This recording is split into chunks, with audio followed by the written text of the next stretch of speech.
And he's not specific about anything. Yeah, no. They literally cornered him on questions and he couldn't give a specific answer about one thing. Sure.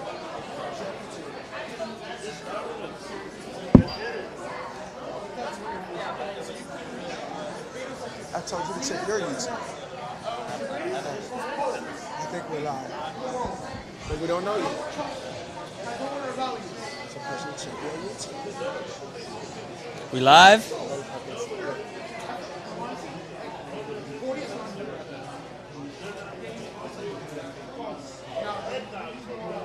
And I got all these commercials and stuff. What if I got kids? We're live. Hey, it's Jordan. I'm here at what's this place called? You know? Burgers and beer. Burgers and Beers. Tulsi and beer. Oh, okay. Yeah. We're here at Burgers and Beers in Miami, Florida. This was a Tulsi Gabbard debate watch party. Debate just wrapped a couple minutes ago. Looks like a couple hundred. Looks like a couple dozen people here. I would say, based on watching it, that NBC went to Tulsi one of the least amounts of time. It looks like they went to Elizabeth Warren more than most. I think that's by design personally, but you tell me. Here with a few folks from the local area. You guys watched it. What'd you think? I was looking forward to some of the corporate Democrats kind of being exposed a bit, and I think that happened more or less. And I was happy with Tulsi Gabbard's performance, Elizabeth Warren's performance. I was surprised with the level of questioning. They focus a lot on class, on progressive issues, which I think the media is becoming a little bit more self-aware, and it's been helpful when navigating it. And I think that a lot of people now are going to realize that, people who are more centrist are going to realize that maybe more progressive issues are important. And I think that whether for better or for worse, the Democratic Party is becoming more progressive for that reason. You know what I think is, honestly, if you try to look at progressive divides and centrist divides, tonight had nothing to do with ideology and a lot more with personality. I was at Warren's town hall yesterday, and I had the very good luck of being seated right next to her husband, and we were just we were having a conversation, and he told me, yeah, I'm not looking forward to the debates tomorrow. I think it's going to be pretty superficial, and he was saying that because obviously 60 seconds to answer a question, you're not going to have a lot of time to talk about policy. It's all going to be based on your delivery. That's why I think it was really interesting to see how one of the biggest winners tonight, I think, was not somebody who I was expecting. I don't know if I'm the only one who thinks that Mayor Bill de Blasio did really well, but I think he's a really big breakout candidate. He might make it into the top tier, or at least high second tier, and he's been seen as more of a centrist, although he's definitely done a lot of progressive things as mayor, but I don't think it makes sense to say, oh, the progressives did better, the conservatives, the moderates did better. I think it was all based on personality. It's a charisma game. That's what I would say. Since we're at a Tulsi party here, what do you think of Tulsi's performance? My personal opinion, I like Tulsi a lot. She's from Hawaii, so she's obviously based on aloha. I wish she would have taken the gloves off a little more. I think every person on that stage, more or less, is down with the military-industrial complex, and I think she could have called out, particularly Beto, Warren, who all voted for this massive defense budget. But I think she did well. I think NBC actually does not go to her much, based on what I saw. Here's what happened with Elizabeth Warren, and for the first half she was speaking and then they sort of cut her off. Now with Tulsi Gabbard, I think her performance was very, very well in terms of policy substance. She spoke about the issues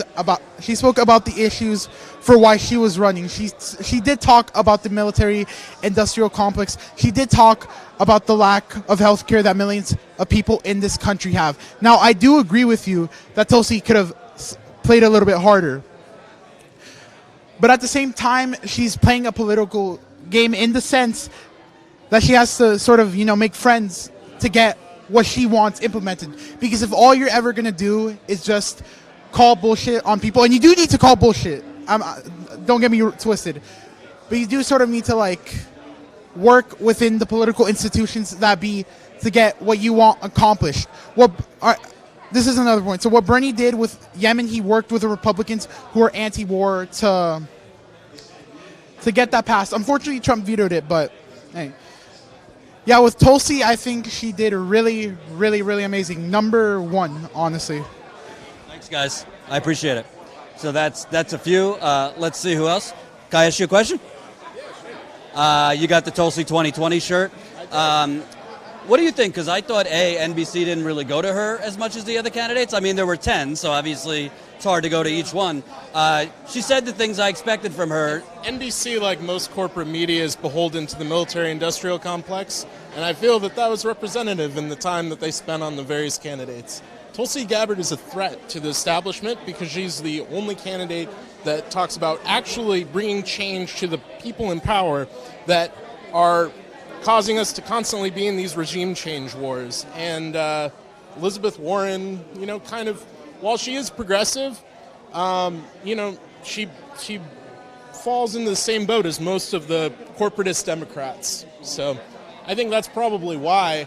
I don't know. I think she did well. I would have liked to hear her get more airtime. I thought it was pretty awesome when she destroyed the Ryan guy at the very end. That was probably the most memorable thing of the debate for me. But yeah. One thing that I might have missed that I don't think it was mentioned. I didn't hear her mention that a lot of these people voted for a $715 billion defense budget, which is just obscene. Warren voted for it. Beto O'Rourke, when he was a congressman, voted for it. I thought that should have been brought up. I mean, you only have 60 seconds, but what do you think of, there was no discussion about the military budget. I definitely think just generally there should have been more discussion about foreign involvement and America's involvement in regime change wars. We should have talked about Venezuela and the fact that basically our current government is trying to incite a coup. We can't just be going into countries and overthrowing their dictators or whatever we conceive it to be that way. We need to be focused on things here at home, and that's where we should be investing. If we took some of that money we're dumping into making flying death robots and put it into healthcare or, anything, ending the homeless is a big thing on her campaign. I don't know. There's a lot of things we could be doing. And lastly, the media, I think, looks for, the horse race and who won and who didn't. To me, it looks like NBC was propping up Warren and Cory Booker. Your thoughts on Tulsi's campaign beyond this? Do you want to see her, being a little bit more targeted in critiques against people, or stay the course, keep going in this round? You have to be careful, because if she'd been the only person that was overly aggressive, it might have looked bad. I don't know. It worked really well for Donald Trump, though. But, I don't know. You got to balance that whole thing. That's the other side is, that seems to be a part of her character, is that she's kind of stable and reasonable, so I don't know. I hope that it was enough to get her into the third debate. I'd really like to see her talk with Bernie Sanders, because the two of them share a lot of interesting ideas, and I feel like they could have a cool interaction on the debate stage. I think it was kind of messed up that they put all of the top polling people in the other debate and put her on this one. Really with only Elizabeth Warren and Cory Booker, the only other somewhat relevant people out there. So, what's your name? Robert Melrose. Thanks, Robert. Yeah. Appreciate it. Let's see. Can I get you for a minute? What's your name? Nitya. Nitya? Yeah. Nice to meet you. So I was asking everybody their thoughts. Tulsi said the things we expected her to say. How did you like her performance? I think it was great. I really liked when she showed some fire, and she got to talk about her special lane, which is foreign policy. I wish we had more of that. I wish we had more opportunity to talk about it, because really, for me, if you don't talk about foreign policy, you can't address domestic issues. Right. Because all that money, goes back to the money, and the money is all going out into these foreign issues, into these wars, and we need it back at home. What makes you personally so passionate about the foreign policy aspect? Because most of the media focuses on Trump and nonsense and, the Russian boogeyman and all of his BS. What makes you passionate about Tulsi and the military-industrial complex, combating that? Well, I've just grown up a lot. I'm from Hawaii, and I've grown up a lot hearing we don't have money for that. The government can't afford that. We have a lot of homeless. We have shitty roads, super crappy. And once I heard about what Tulsi was saying about all this money that's literally being thrown out It's just been giving to, we're actually funding terrorists. I mean, literally. It comes down to that. In Syria we are. Yeah. Probably elsewhere too. Probably, yeah. And I was shocked. I never really knew about the war at all. I grew up quite sheltered. I mean, I live in Hawaii. Like, we don't talk about war. We talk about the beach and surfing. So, you know, when I heard that we have boots on 66 different countries, I was like, that's crazy. Tulsi's the only one who's talking about this and who actually has the experience to stop it. You know, because she's been to war. She's a veteran. She's on the, you know, all the committees, and she knows where the money is going. Trump's like, oh, I'm going to do it. He can't do it. He doesn't know how to. The thing that I find crazy and frankly just corrupt. So you have the media the last few days basically like hyping up war with Iran, but they don't invite Tulsi Gabbard, who actually fought in war, who's a veteran, and who knows a little something about it. Obviously, we know the media profits from war, but all this hype about Iran and the threat and all this propaganda, and they're not going to any anti-war voices, particularly Tulsi Gabbard. I think they're scared about what she's going to say. You know, and they're scared that what she's going to say is because it's the truth. People are going to wake up and they're going to stop. You know, the narrative's going to change, and they've worked really hard on their narrative for years and years. You know, they've been setting this trend: Middle East bad. We need the oil. They're ripping us off all the time. China's ripping us off. The Chinese are just they can't help it. They're just really good at business and manipulating and, you know, all that stuff. And, you know, I think what Trump's trying to do with his foreign policy in China is just gonna backfire because he doesn't know how stubborn they are. And one more question. So I'm from New York, so very different than Hawaii. We're like punch him in the face, not literally, but like take off the gloves. Whereas Tulsi Gabbard and you, it's more like aloha and be nice. Would you like to see her, if she qualifies to the next debate, do you think she needs to be a little bit more targeted? Because, for example, I think she should have called out Warren, Beto O'Rourke for voting for the massive defense budget, but maybe that's just not her style. But I think if she's not going to bring it up, NBC's not going to bring it up. Right. Well, is that just a Hawaii thing? We got to be nice? I don't think so. I think she's just, you know, she expects kind of people to know about that. You know, I think people should know about that. People should be informed that these people are saying one thing and they're literally doing another. And, you know, that's another reason why I like Tulsi, because there's a record. Every single thing she says, she's actually campaigned for it. Her human rights, her LGBTQ plus rights, everything's there. People give her slack. You know, they're like, you did this. She's like, look at my record. She has a perfect record. And, you know, I didn't even know some of this stuff, like you said, and I'm like, whoa, you know. And I think she should have, you know, she could have possibly brought it up. But at the same time, she might have come off as too arrogant, because that's also, like, that's her policy. Like, that's her lane. So I think she did quite well considering, but definitely I hope to see more fire in her next debate. What's your name again? Nitcha. Spell that. Nitcha. Thanks so much. Oh, you work for Tulsi? Yeah. Oh, okay. I appreciate you taking the time. Thank you so much. Is Tulsi coming here? Yeah, she'll be here on Tulsi. Oh, awesome. So Tulsi Gabbard will be here. So let's keep going. You know, yeah. So the you know, you're at a Tulsi thing when there's a policy discussion group. There's a policy discussion group in a bar after the debate. So they're doing a policy discussion group after the debate, which is kind of cool. Yeah. This is not what you see at a Trump event, shall we say? Hey, coming over. I know you. What'd you think of the debate? Obviously, it seems to me that they gave Warren and Cory Booker the most time to talk. But what were your thoughts? Oh, your name again? Julian, and yeah, I think I don't think Tulsi had enough time really. I think probably most of the other people get more time, and I thought Tulsi was pretty good. She was really responded very well on the regime change and the whole thing on the climate. I really like how she responded. It's interesting that most of the candidates all of a sudden now seem to be progressive, just out of the blue.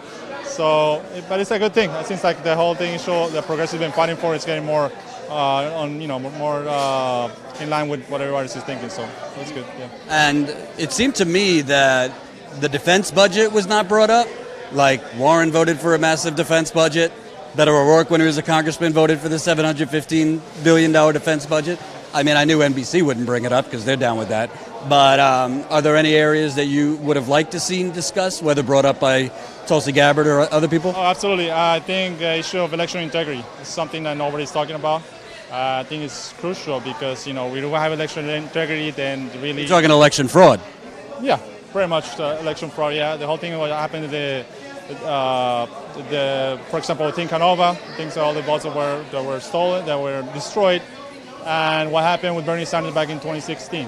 All these things are not really being discussed. So right now, Tulsi mentioned a few things about that, so I think probably she mention it next time if she's able to be in the debates. And it seems to me the media is kind of doing to Tulsi now what they did to Bernie in 2016, which is just blackout. And when they do mention her, it's just to call her an Assad apologist and a Russian stooge and all these ridiculous things. So how do you think now that it's after the debate, what would you like to see her do? Do you think she needs to do something to get more media attention, or stay the course? You like what she's doing? I think I like what she's doing, and she's staying, standing her ground and really just reaching out. I think he's coming up from a standpoint of more unity, love, really being, helping people. I think that's important. People are not really, most of them are not really coming up from that standpoint. And, maybe I think I would really like to see her probably talk more about election integrity.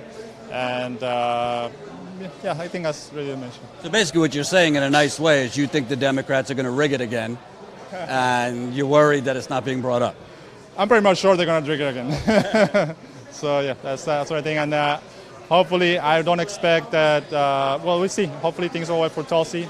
I think there might be issues with Bernie trying to, get nominated, of course. Everything seems being pushed towards Biden and, the all establishment candidates, as we've already seen multiple times before.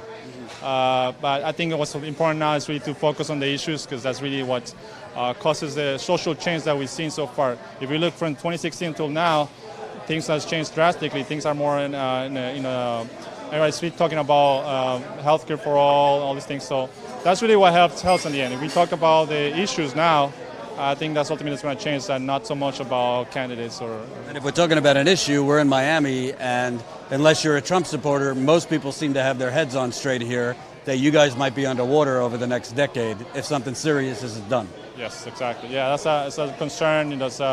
These beaches have been resurfaced multiple times. People who own a lot of these buildings, right, they're concerned. They're trying to do something about it, but that's hopefully something gets done before that. Something happens. Thanks, man. Right. Appreciate it. So that's just a few of the Tulsi supporters here. They got it lined up over there for when she comes. She's supposed to come at midnight, so we'll see what happens.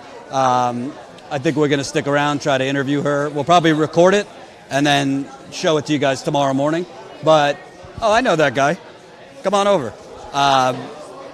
One thing that I find interesting is if you're looking at the debate zingers, I think that the corporate media, I'm not watching it right now, so I could be wrong, they're probably going to prop up Warren. They're probably going to prop up Bill de Blasio actually had a couple good things, and they're probably not going to mention Tulsi at all. And that's by design. It's because it's called manufacturing consent or discontent for a reason. So they went to her a little less than others.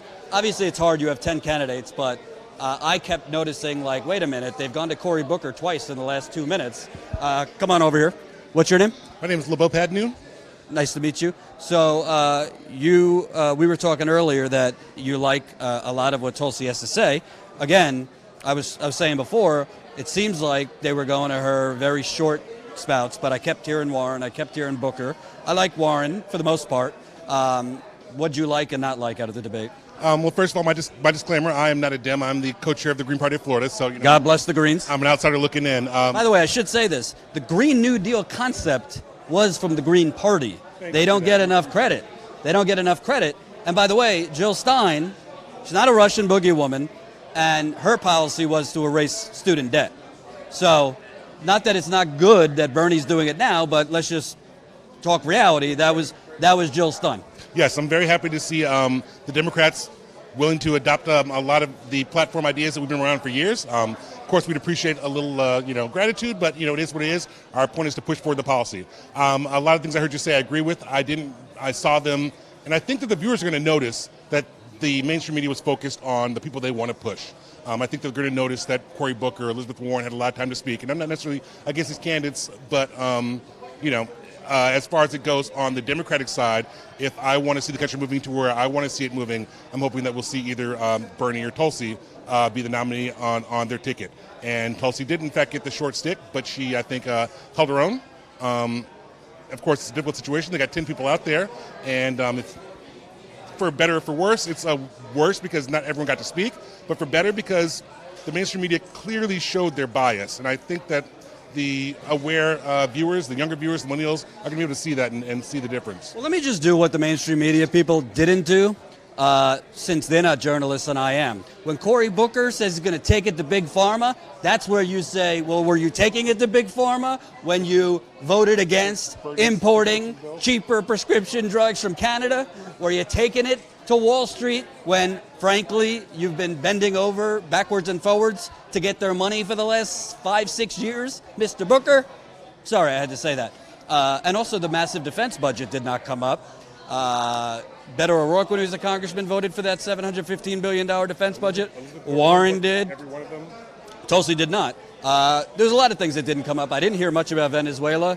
But overall, I thought Tulsi did good, but I'm a New Yorker, so my problem is she's from Hawaii. And it's very like, aloha, let's be nice. And I think you got to take the gloves off a little bit, but that's not her style. She definitely should have let the claws out a little bit. It's not her style, but she does get fired up. I think you remember the conversation she had about the DNC, and she was on fire then. And I think that's what she needs to bring. It was unfortunate that she was not willing to be rude enough, as a lot of the male candidates were, to just jump in and just say, I'm going to talk here. And John Delaney needs to go home. Can I just say that? John Delaney needs to go home.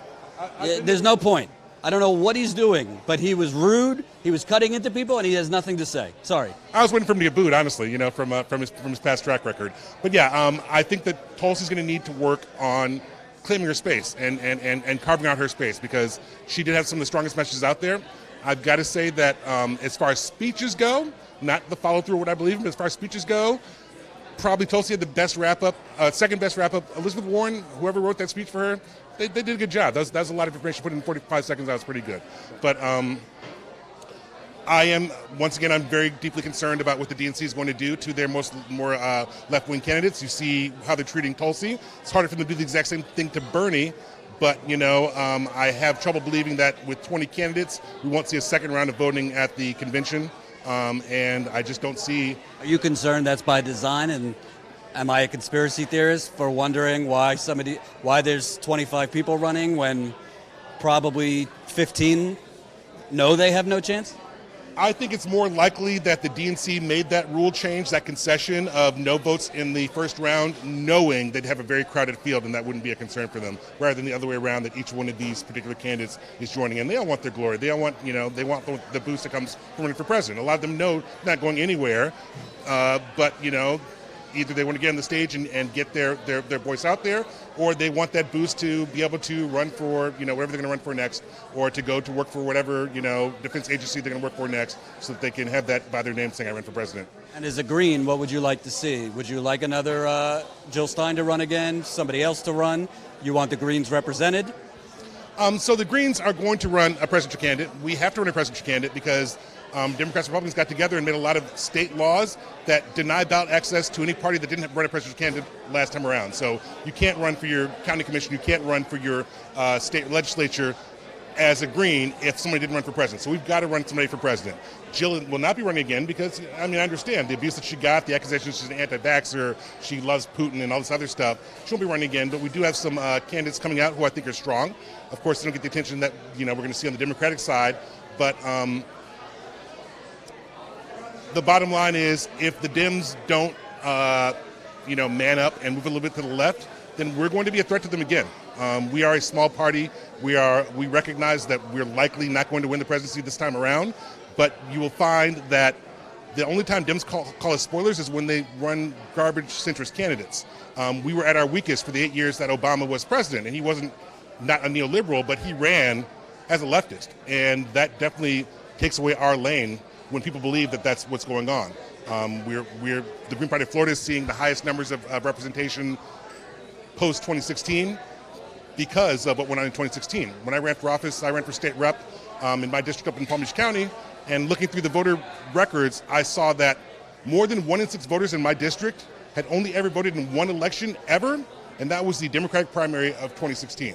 So the whole trick, I think, is to build the electorate and not to try and get the suburban Republicans to side with you. You need to build the electorate, take from the biggest base that there is, which is non-voters, and make sure that they're on your side by bringing policies that the people care about.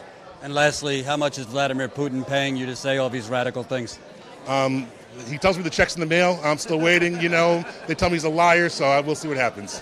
Thank you. Thank you very much, Jordan. Appreciate it. Yeah. So that's a green. Can't forget our greens. And, Green Party, a lot of them like Bernie, a lot of them like Tulsi. So same thing, just different strategies whatsoever. So, Ty, let me ask you. This has been a very productive day. We had our last stand on the DNC at the debate hall where we were denied credentials, but we made a good show of it. We interviewed Jimmy Dore there. Then we went to cover the Medicare for All Green New Deal rally, which I thought was very powerful. Some good speeches there, some really good young activists. There was like 16-year-olds that were speaking more powerfully than most adults I've met. Then I couldn't resist. You see a bunch of Trump people across the street. We had an hour for the ages, probably longer than an hour, with the Trump people, an hour and 30 minutes. So, there we had one guy say that Trump grabbing women by the genitals is fine because sometimes you just grab people. So that's what he said. Then you had one guy say that Obama, who I'm not a big fan of, but Obama was the son of a Muslim communist whore. So that was interesting. These were all things said an hour ago. Then we had a guy condemn socialism, but then he wouldn't tell me whether he was on Social Security, which is socialist, of course.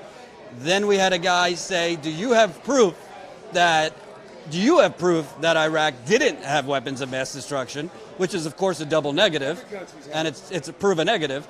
And then a guy tried to hit me for pointing out these are socialists. And then, of course, the black guy saying Trump's great. And then when I asked him about Central Park 5, he said, I got to look that up. So is always behind Trump on his rallies. That's what he's talking about. I thought it was a very productive day, and we did all this without actual credentials to get into the debate. So the point is, we came down here, even though we didn't have the credentials, because we feel we need to have a microphone. So Tulsi's voters get a voice. Tomorrow we're going to make sure we talk to some Bernie people. Obviously, we want to have some fun and, challenge these Trump people. But we do all this for you.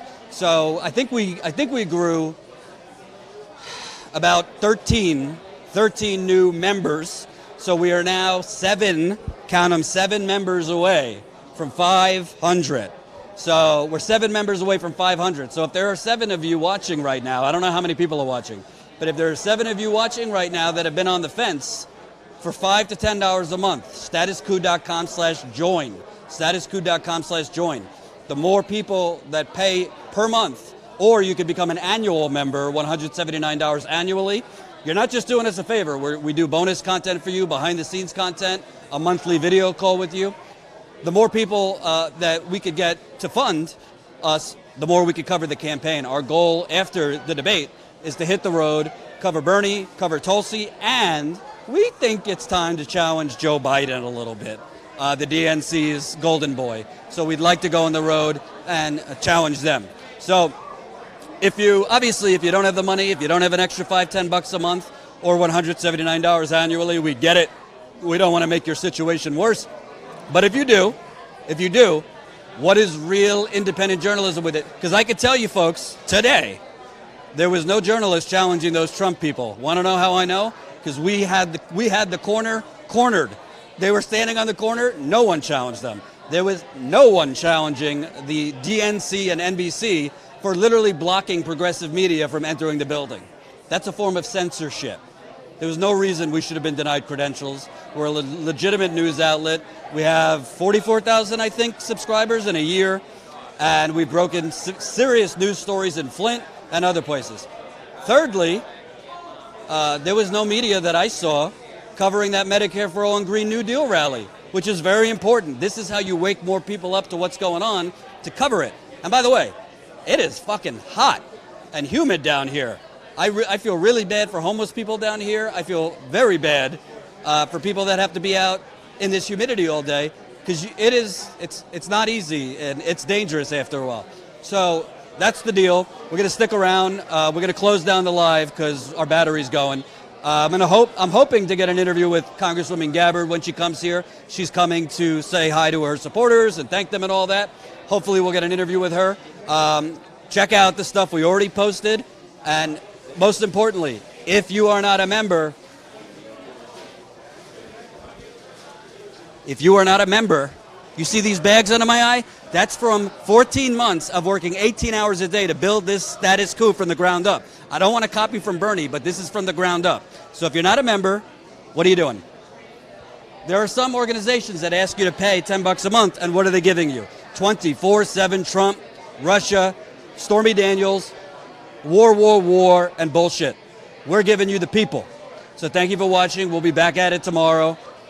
Sharing is caring, so share our videos. Make sure you smash that like button on the videos and join our email list, statuscoup.com. Type your email in.